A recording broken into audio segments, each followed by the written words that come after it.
Değerli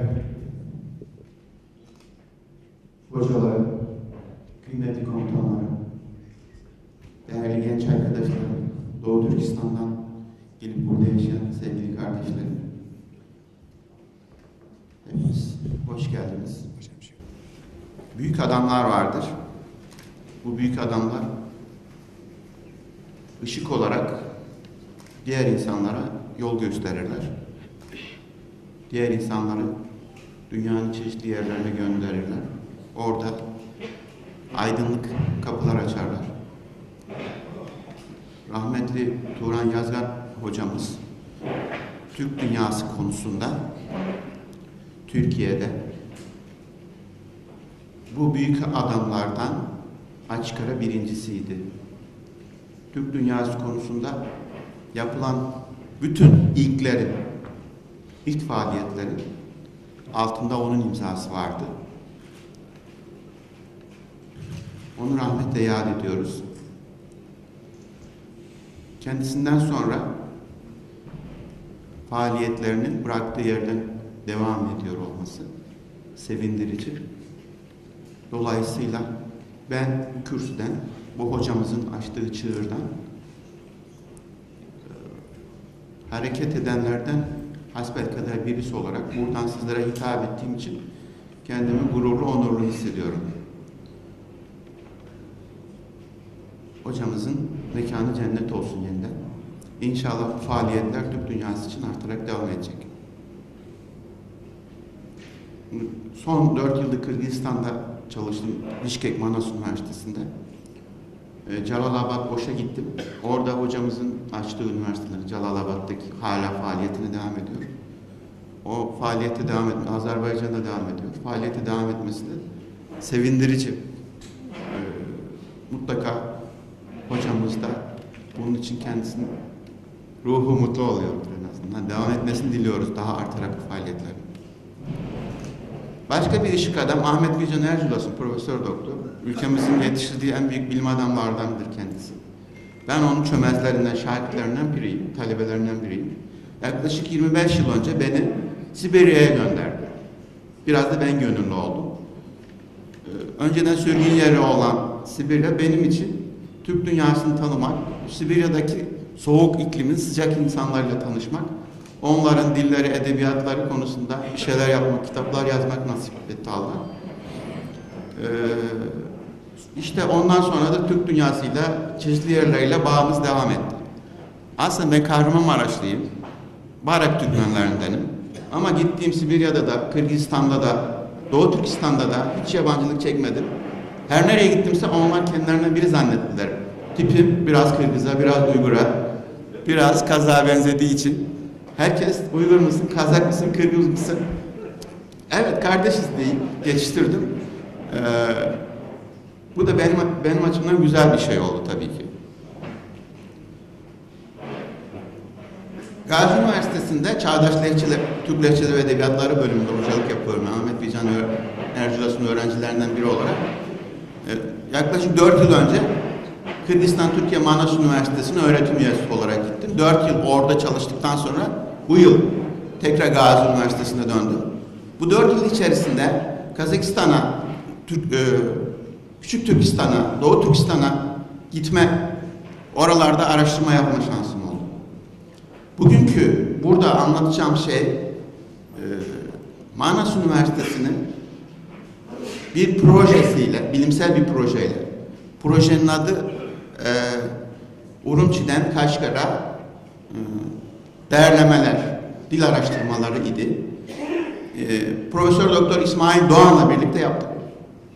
O da Ordu Üniversitesi'nde günümüzde çalışıyor. Türkçe arkadaşlarımızdan bir tanesi. Onunla beraber Doğu Türkistan'da 3 haftalık Doğu Türkistan'ı boydan boya kat ettiğimiz Urumçi'den Yarkent'e kadar, yani tam kuzeyden güneye kadar bir araştırma gezisi yaptık. Urumçi Doğu Türkistan'ın başkenti burası. Oradan Turfan, Turfan'dan Kumul, Kumul'dan Korla, Korla'dan Aksu, Atuş, Kaşgar, Yeken, Yarkent yani. Bütün bu yerleri 20 gün boyunca orada bulunan Uygur kardeşlerimizin yardımıyla gezebildik. Şöyle söyleyeyim, karşılaştığımız her Uygur kardeşimiz bizi arabasıyla istediğimiz yere kadar götürdü. Bu bazen 300 kilometre, bazen 500 kilometre oldu. Ve bunun karşılığında herhangi bir beklenti olmadı. Ve bundan da inanılmaz keyif aldılar. 20 gün böyle gezdikten sonra 21. gün karayoluyla Kaşgar'dan, Atuş'tan Kırgızistan'a geçmek istedik. Giderken Bişkek'ten Urumçi'ye hava yoluyla gittik. Girişte sıkıntı olmadı, yeşil pasaportlarımız olduğu için. 21. günde Atuş'tan Kırgızistan'a çıkarken bir takım maceralar yaşadık. Birazcık ondan bahsedeceğim. Sıkıntılar oldu yani. Doğu Türkistan deyince Doğu Türkistan sadece Doğu Türkistan değil. Niye değil?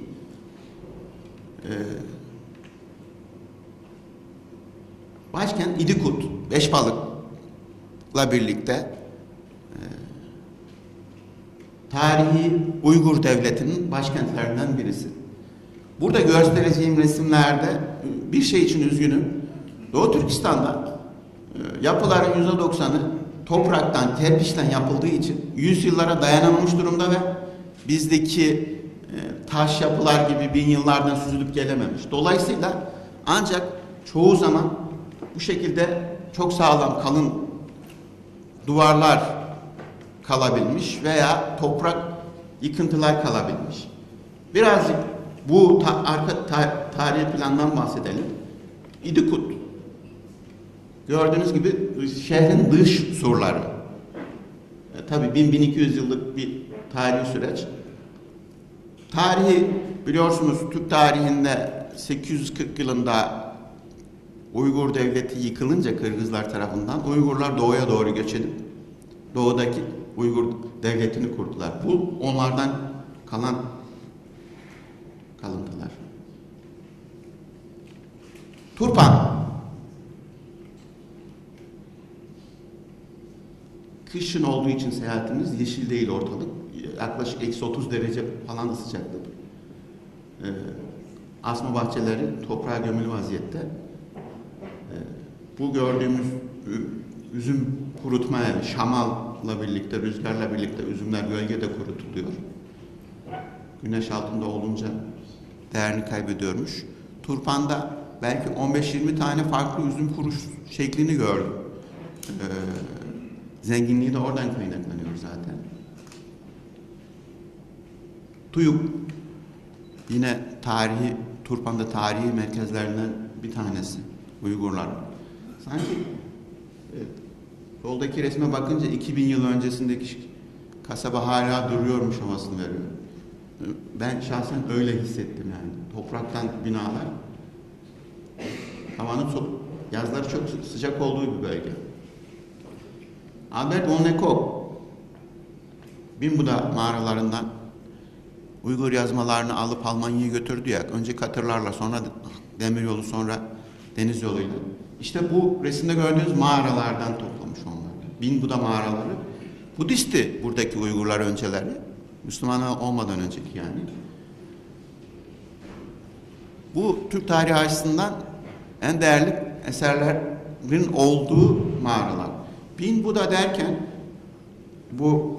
burayı görünce, yani Doğu Türkistan'ı görünce manasını öğrendim ben. Aslında Bin Buda mağaraları sadece bir yerde olan mağaralar değilmiş. Bin Buda da orada 1000 tane Buda yaşıyor anlamına gelmiyor. Bu şeyler Budist rahiplerin içinde yaşadığı hücreler binlerce resimle süsleniyor. Budist resimleriyle. Bunlar altınlarla yaldızlanmış. Dolayısıyla yağmacılar için çok cazip bir hedef olmuş. Yağmacılar o yazmaların üzerine kazımışlar yani. Buradakiler de öyleydi. O resimlerin çokluğundan dolayı Bin Buda mağaralar. Budaların resimlerinin çok olduğu. Sadece bir yerde de değil, Doğu Türkistan'ın pek çok yerinde biz bu şeylerden, Budist tapınaklarından onlarcasını gördük. yine aynı yerde ücra yer oluyorlar genellikle. Budist rahipler bunların içinde eğitim alıyorlar. Yergöl, bu da Turpan bölgesinde tarihi yerlerinden bir tanesi. Yergöl eski şehri. Bu şehrin kalıntısını görünce anlıyorsunuz ne olduğunu. Yani çok iki nehir arasında yüksekçe bir tepede kurulmuş bir şehir burası. Ama gördüğünüz gibi tam anlamıyla taş yapı olmadığı için ancak kalıntıları ortada kalmış.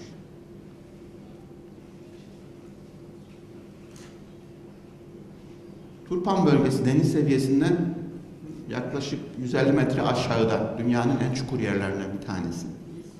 Dolayısıyla yazlarda çok sıcak oluyor.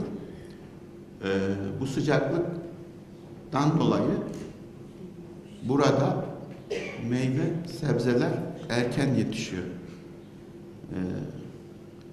Daha bahar gelmeden meyve sebzenin yetiştiğini gören bir kişi diğerine sormuş, ya bu mevsimde nerede yetişiyor bu? O da demiş ki, Turpan'da. İşte bizim dilimize var ya, Turfan'da sebze meyve diyor. Oradan kalmış bu söz. Bunu da ben oraya gittiğimde öğrendim. Ama Turfan'da yetişiyormuş. Turfan'da sahiden yetişmeye devam ediyor. Karis medeniyeti, bu sadece bunu görmek için bile Doğu Türkistan'a gitmelisiniz imkanınız varsa. Tarihçiler, tarih yorumlayıcıları bu Karis medeniyetinin Çin Seddi kadar değerli olduğunu düşünüyorlar. Nedir Karis? Karis, yerin altında yaklaşık 80, 90, 100 metre derinliğinde kazılmış kanallardan suyun götürülmesi meselesi. 10 kilometre, 15 kilometre suyu götürüyorsunuz. Neyle kazıyorsunuz kanalları? Labirent, fare labirenti gibi düşününüz olayı. İnsan gücüyle kazıyorsunuz. Sadece kazma ve insan gücüyle. Ve bu 1000 yıllar öncesinden geliyor. Günümüzde de Turpan bölgesinde bu kanallardan yaklaşık 3000 taneymiş. Şu anda faal olarak 500 tanesi kalmış. 5 metre derinliğinde olan da var, 150 metre derinlikte de var. Ama amacı ne bu karızı yapmaktan insanların? Burada şekli görünüyor bakın. Kuyu kazarak yerin altına iniyorsunuz, yerin altında kanal kazıyorsunuz. Suları topluyorsunuz orada. Amaç ne? Siz bu Tanrı Dağları'ndan suyu bahçenizin olduğu yere götürmek, 15 kilometre ötedeki. Niye suyun yüzeyden götürmüyorsunuz? Çünkü yüzeyden götürürseniz hemen buharlaşıyor su. Çok sıcak. Güneşi göstermeden suyu güneşe göstermeden 15 kilometre bahçenizin yanından suyu yüzeye çıkarıyorsunuz ve bağınızı suluyorsunuz. Tabii ki bu günümüzde baktığınızda çok sıra dışı bir teknoloji. Ve inanılmaz insan emeğiyle. Bu Turpan'da bir tanesini müze haline getirmişler bu karızlarla. Kanalın öbür ucundaki İsmail Doğan kardeşimle beraber yaptığımız. Çıkrık vasıtasıyla topraklar çıkarılıyor.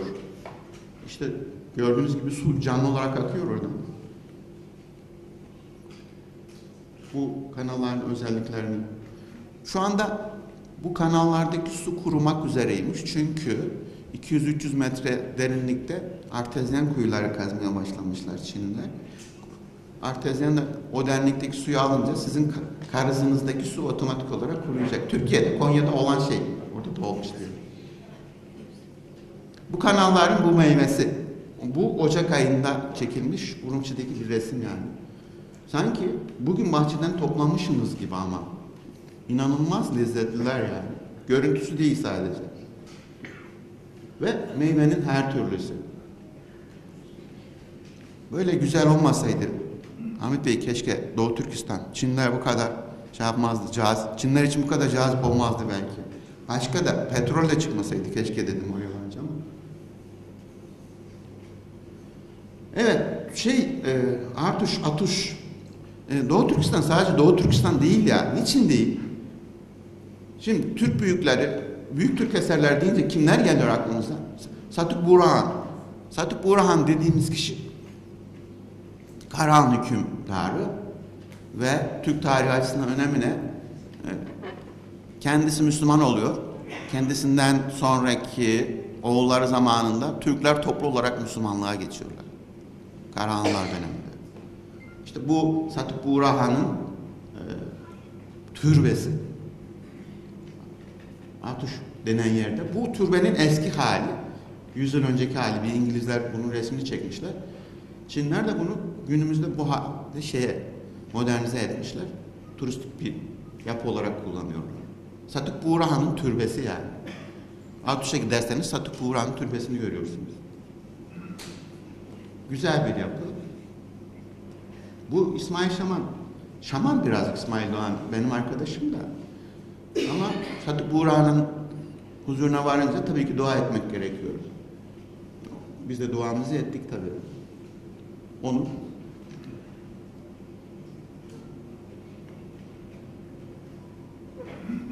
türbesi.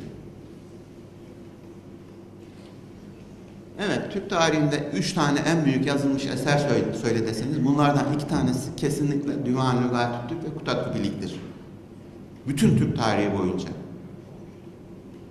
Niçin? Kutatku Bilik dediğimiz şey, biz Türkler Müslüman olduktan sonra yazılmış ilk büyük mesnevi Yusuf Has Hacip. Bu mesnevisinde hükümdarın, il sahibinin devletini nasıl yönetmesi gerektiği konusunda bilgiler veriyor. Özü ne? Özü bilge olacaksınız. Danışmanlarınız bilge olacak. Dürüst olacak. Bütün bir mesnevide 6000 küsur beyitte işlenen şey bu. Hep şöyle düşünmüşümdür. Yani günümüzdeki siyasetçileri de Kutatku Bilik'i mecbur etmek gerekir. Onu anlatsa yöneticilerimiz, ülkemiz daha iyi yönetilir. Veya başka bir ülke daha iyi yönetilir diye düşünüyorum.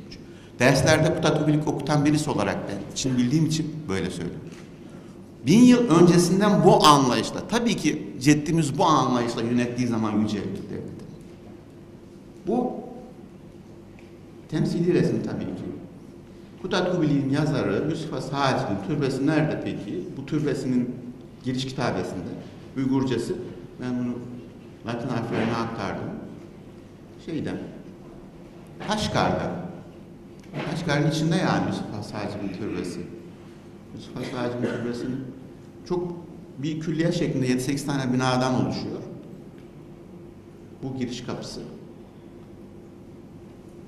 Büstünü yapmışlar girişe.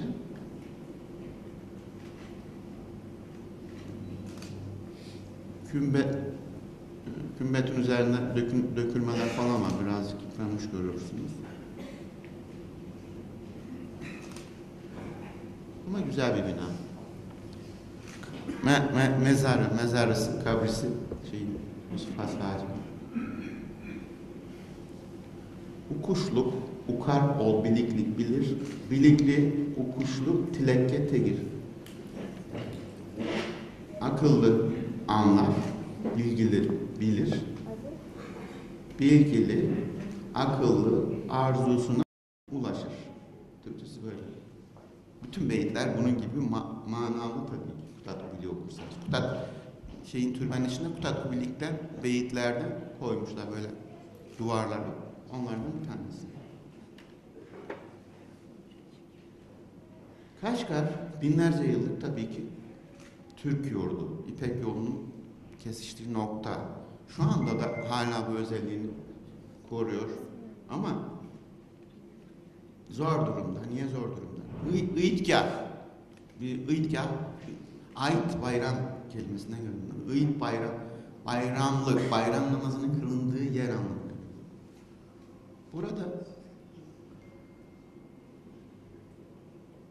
Kaşgar'ın en büyük toplanma yeri diyelim meydanı.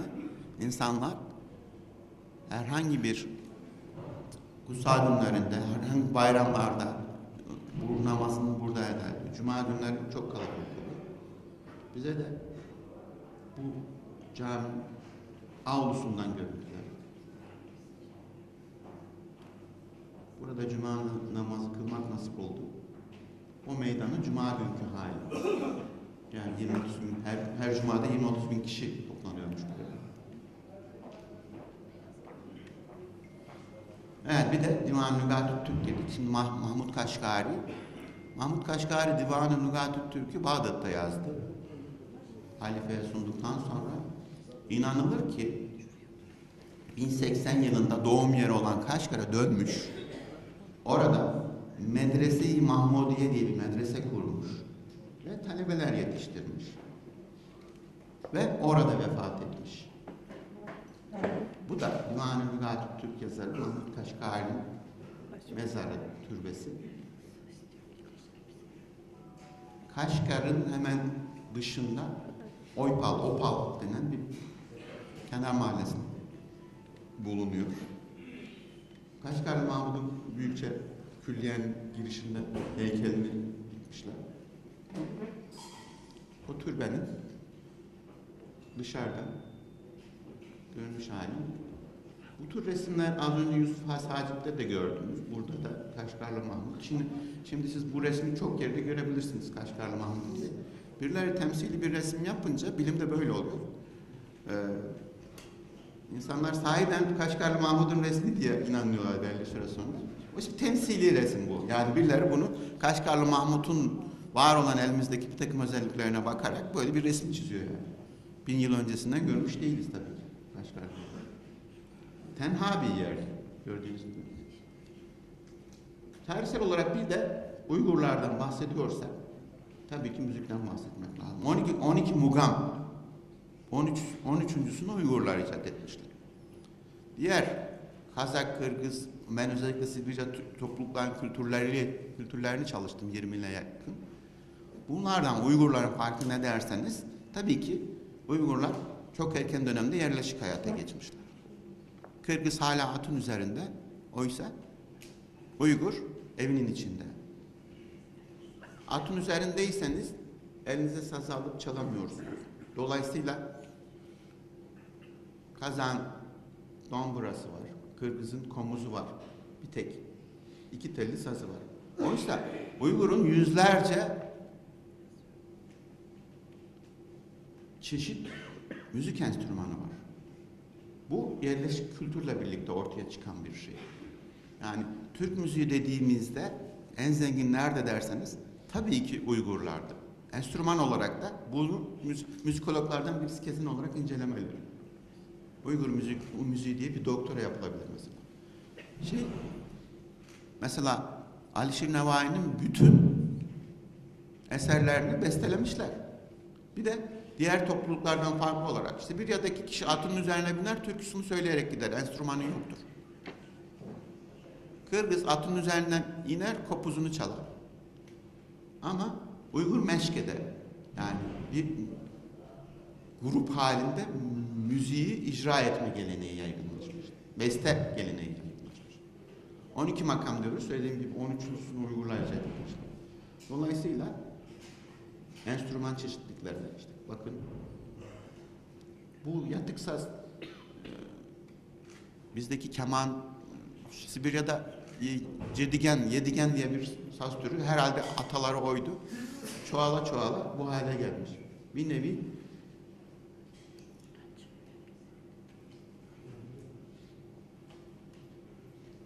vurmalı tabii ki çeşitli sazlar.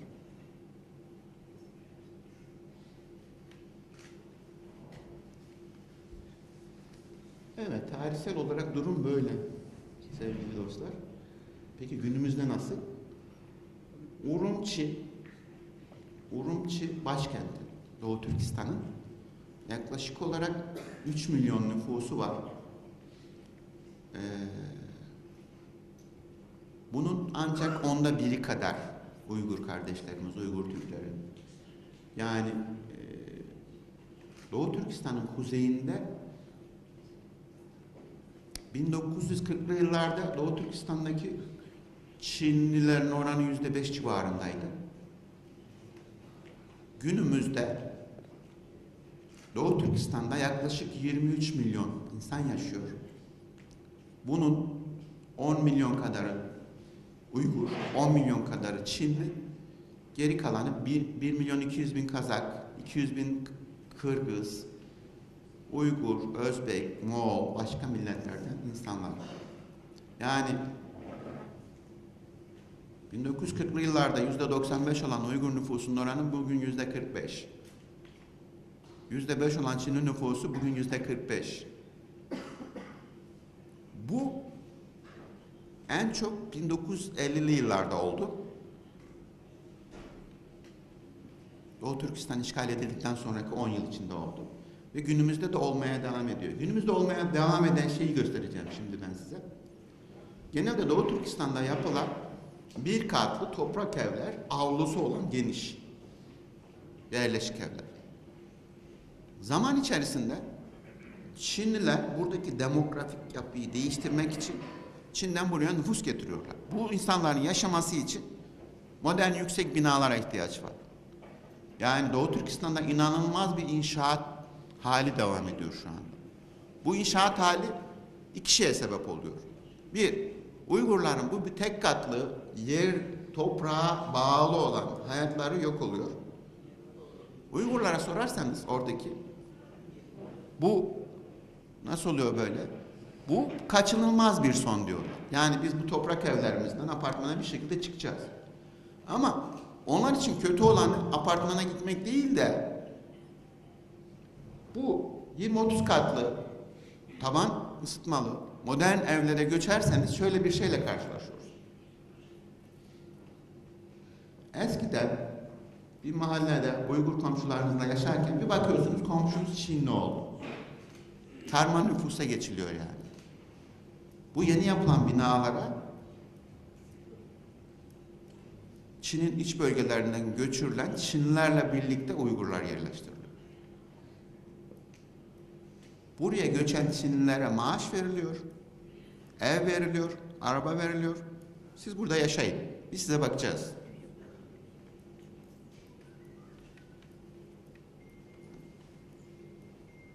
Tabii ki çok modern bir şehir Urumçi. Ama dünyanın en kirli şehirler listesinde çoğunlukla rekor kuruyor birincilikte. Niye? Sanayi yapılarını çok kötü yapmışlar. Dumandan geçilmiyor yani. Bu Urumçi'nin ortasında 5-6 katlı bir yol labirenti gördüğünüz gibi. Ne kadar inşaatı. İşte hala inşaatlar devam ediyor. 5 Temmuz 2009'da Urumçi'de olan olaylarda biliyorsunuz yüzlerce Uygur kardeşimiz katledildi.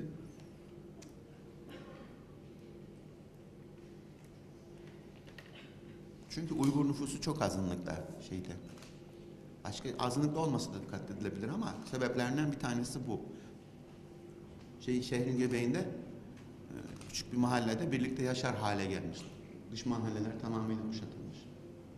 Sadece modern binalarla gelmiyor Çinler buraya.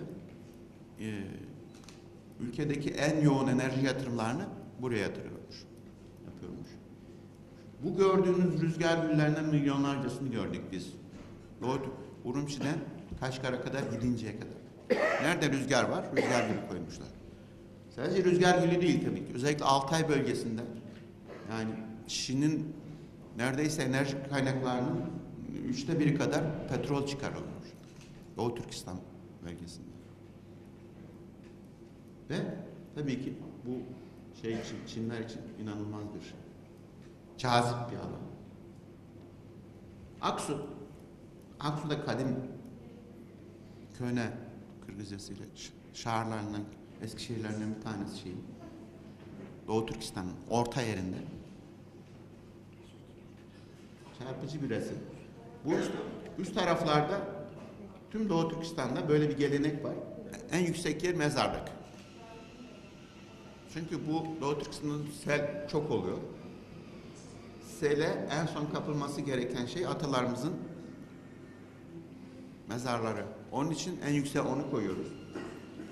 Bu alt tarafı biz yaşıyoruz. Karşımızda modernizmin ayak izleri. Bu zaman içerisinde, çok kısa süre içerisinde bu binalar yok olacak. Tabii ki. Binayla birlikte bir kültür de yok oluyor temel olarak. Bizde de oluyor, Çin'de de oluyor. Bir nevi kaçınılmaz bir şey oluyor. Evet, yaklaşık 1 milyon Çağataylar döneminden kalmam. Mezarlık, bu mezarlıkta 1 milyon civarında mezarın olduğu tahmin ediliyor.